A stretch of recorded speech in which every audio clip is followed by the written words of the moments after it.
Hello everyone and welcome back to another review, and this time we're going to be covering Jason Goes to Hell, The Final Friday, the first movie in the New Line cinema wave of the Jason franchise. And boy oh boy, what a debut for a new company.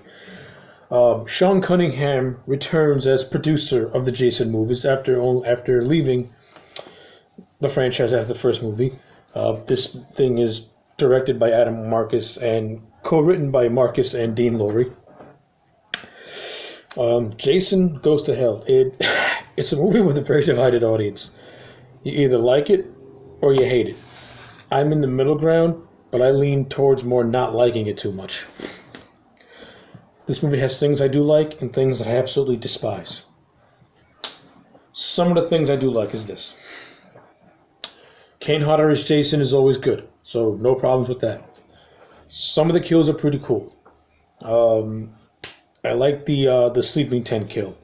I thought that was pretty cool, and also really gruesome. I like the special effects by KMB. KMB is known for doing these awesome special effects, and this movie has a lot of really cool practical effects in it. I'll give it that. I like some of the actors, not all, some of the actors. To me, the standout is Stephen Williams, who plays the character of Creighton Duke. And Creighton Duke is a character that I'm very intrigued by and would like to know more about. This movie barely gives hint of a history between him and Jason. I would like to know more about that history. Maybe get a little flashback scene, because the character of Creighton Duke was interesting to me, and I just like the character in general. He's snarky, he's sly, he's confident, and Stephen Williams is just a cool fucking actor. So having him play Creighton Duke was perfect casting in my opinion. John LeMay plays a character called Steven, and LeMay's okay. He's not bad at all. I don't like the person that played the actress that played his girlfriend, Jessica. I thought she was annoying as all hell. Erin, I forgot her name is Erin, but she's an older actress. She was okay. So like some of the actors are okay. And the directing is fine. I guess it's standard. It's not horrible. It's not great. The writing can be very muddled at times, especially with the story, and this is a good segue to things I hate. The story of this movie absolutely fucking sucks. I don't like the whole concept of Jason meets the body snatchers. I think it's so friggin' stupid, and it just muddles the history. It completely muddles the Jason history with this whole invasion of the body snatchers crap. How Jason his essence is passed on. Now, this movie opens up spectacularly with this SWAT team blowing Jason all to hell. Awesome way to open up this movie, but that's the problem with this movie. Jason only appears in the beginning and in the end. Throughout this entire movie, he's possessing other people through something. I know, it's just so weird, and you have these random scenes where he strips this guy naked, straps him to a table, shaves his face, and then kisses him. Homoerotic shaving. What the fuck? I was actually telling my friend that because of this movie, Jason is a closeted homosexual. Can be called a closeted homosexual throughout the entire Friday the 13th movies. He's not a retard.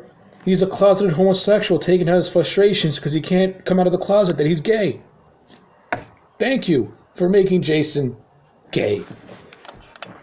The whole, he's a mongoloid thing, he's a retard, that was a cover-up for him being gay. Stupid. And again, a lot of the actors in this movie, they're just subpar. You got the sheriff guy who was just there. You got these two people who own a restaurant and they're annoying. You do got Stephen Kolb playing like this. I will say that Stephen Kolb is actually one of my second favorite characters. I like this whole sleazy scumbag TV reporter that he plays.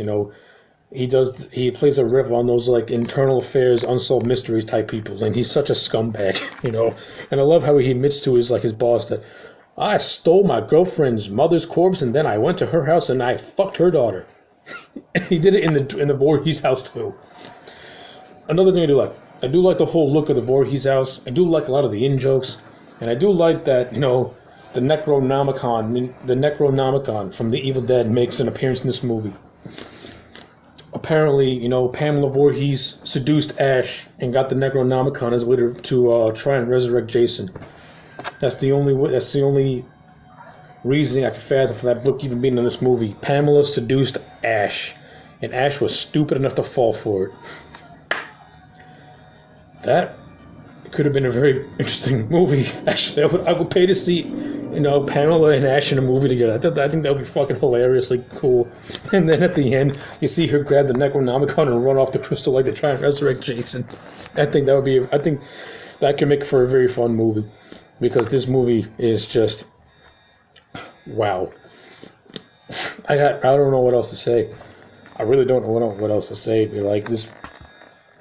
It's like I give them credit for trying. You tried a little too hard, and in the end, you got a really confusing mess of a movie that just barely passes for a Friday the 13th movie. And you got a totally bizarre ending where, like, Creighton says this thing where only through a Voorhees was he born, and only through a Voorhees can he be reborn and be killed. And we find out that Jason, you know, has a sister and nieces, and his niece kills him with a magic dagger, and then he gets sent to hell, and I don't give a shit because this movie sucks. The only thing about this ending that matters is seeing Freddy Krueger's glove come up from the earth and pull down Jason's mask. And a couple of other in-jokes here and there that pepper throughout this movie, because other than that, this movie is garbage. I don't like it. I'm sorry. I'm going to give it a 4 out of 10. The 4 out of 10 is for the in-jokes. It's for Stephen Williams, for Stephen Culp, for a cup for the creature, for the special effects, for the